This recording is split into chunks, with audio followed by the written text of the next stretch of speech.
Notre feuilleton de la semaine, à présent, on poursuit notre découverte de la bière en Champagne, une boisson qui inspire de nombreuses vocations, à tel point qu'il n'est pas toujours évident pour les petits nouveaux de se faire une place. Épisode 3 signé Mélanie Cousin et Raphaël Doumergue. C'est un métier qui passionne les amoureux de houblon. Ils sont nombreux à se lancer dans le brassage ces dernières années. En 2022, il y avait une brasserie par jour qui se montait en France. Je ne trouvais pas les bières que j'avais envie de boire. Beaucoup de gens me disaient, nous on n'aime pas les bières amères. Et je me suis dit, il y a peut-être un petit créneau là-dessus. C'est facile de faire de la bière, c'est difficile de faire de la bonne bière et c'est très difficile de faire toujours de la bonne bière. Il existe 57 brasseurs en Champagne-Ardenne, un secteur brassicole pris d'assaut et pour survivre, il faut ruser. Mathieu Aubert est l'un des plus anciens brasseurs de la région. Il a lancé la Bouquine près de Reims il y a 13 ans. Depuis, sa microbrasserie a bien grandi. Aujourd'hui, on a 1200 mètres carrés.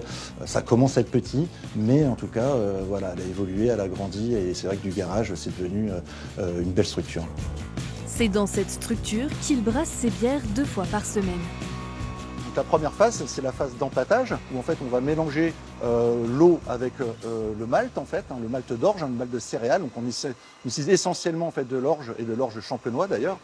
Et donc ça c'est la première phase, sur la phase d'empâtage. Ça va nous permettre d'extraire les sucres et ces sucres qui vont ensuite se transformer en alcool.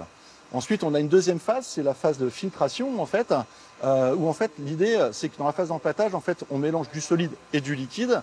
Et là en fait dans la phase de filtration en fait on va séparer le liquide du solide puisqu'en fait le solide c'est ce qu'on appelle les drèches de malt.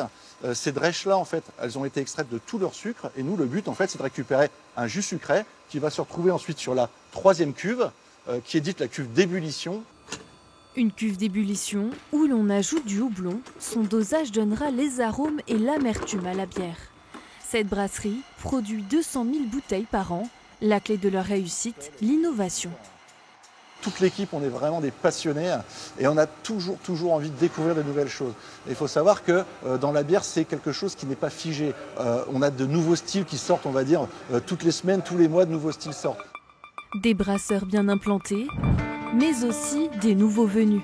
C'est le cas de B51 à Lude. Il y a 3 ans, Nicolas Carlier a changé de vie. J'étais employé de banque précédemment et j'avais envie en fait de remettre au cœur de mon action quotidienne un travail manuel, ce qui me manquait avant.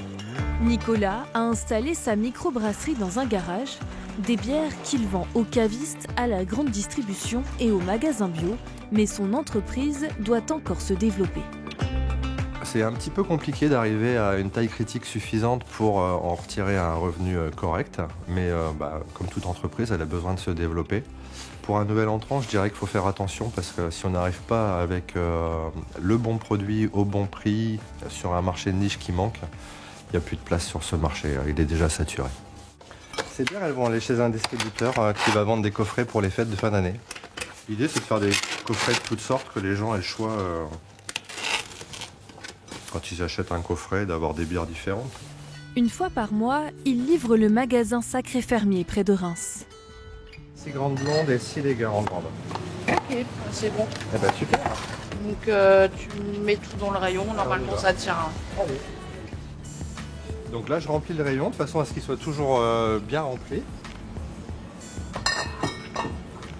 On change un peu les bières, faut que ça tourne. Il y a des choses qui sont plus d'actualité que d'autres. Les Sacrés Fermiers vendent 4 marques de bières locales. Régulièrement, vous avez un nouveau brasseur qui se met en place, tout ça. Et ça, c'est, j'allais dire, tant mieux pour la richesse locale et le développement de tous ces producteurs locaux, quoi, parce que ça change des grandes marques connues et reconnues, quoi. Un engouement autour de la bière qui ne faiblit pas. Dans le prochain épisode, nous verrons que ces bulles locales inspirent la gastronomie et attirent les clients.